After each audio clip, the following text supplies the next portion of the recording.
Hey basketball guys, we have news. Let's go to more news from the Golden State Warriors, but before that, don't forget to subscribe to the channel and leave your like.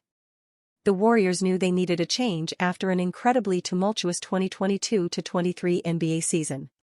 They were historically one of the worst championship road teams in NBA history, barely made it out of the first round, and now have a very short window on maximizing Steph Curry's championship window. The end result was a very shocking Chris Paul trade.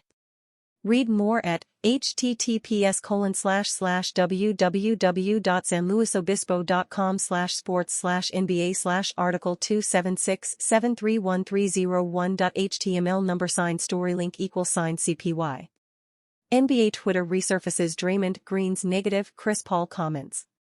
Anyone who has watched their battles over the years could tell that Draymond Green and Chris Paul were not the biggest fans of each other on the court.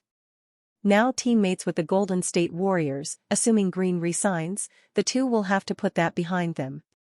Upon the news breaking that Paul would be heading to Golden State, fans resurfaced Green's previous comments about not liking him at all.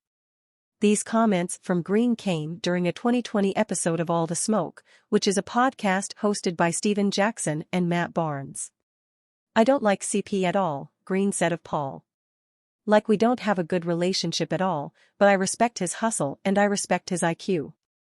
Maybe I'm the only one, but I've literally thought about this interview nonstop, since the CP3 to GSW trade dropped. I don't like CP at all, like we don't have a good relationship at all. But I respect his hustle and I respect his IQ." Green then continued by explaining his view on the dynamic between Chris Paul and Steph Curry, saying that Paul recognized Curry coming up as the next great point guard, and would try to keep Curry at bay while also giving him a stiff arm at the same time. Green said he recognized this, and would try to create division between Curry and Paul. It's important to note that a lot can change in 3 years, and Paul recently included Green's name when listing the players he is excited to compete alongside in Golden State. This is far from the first time that former rivals have become teammates, and if Green re-signs with the Warriors, it shouldn't be hard for he and Paul to put their previous on-court troubles behind them and combine their competitive forces together.